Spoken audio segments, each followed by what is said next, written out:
Should Han return for Fast and Furious 9? Now, there has been quite a lot of hints from, directors like Justin Lin, who directed a few of the Fast and Furious films, that the character of Han, who is a personal fan favourite and definitely a fan favourite for everyone, that he may still be alive after his death in the Fast and the Furious Tokyo Drift. And obviously he came back for the prequel sort of series, and then when it came back to 7, when it all linked together, we saw Han's funeral, but he still could be alive. Now, death has never stopped any character in the Fast and Furious franchise before.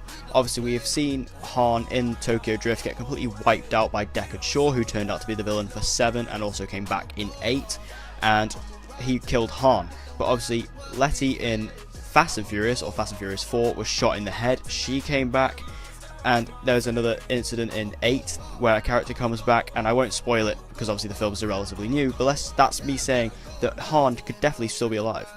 Han was just such a cool character, and he was such a good mentor to, I think his name was Sean Boswell from Tokyo Drift, and he's such a cool drifter.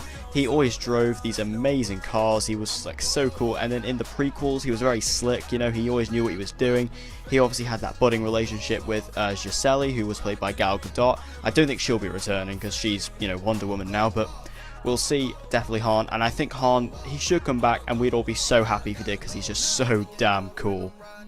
So tell me in the comment section below if you would love to see Han return to the franchise. I'm pretty sure all of you would. I know I would.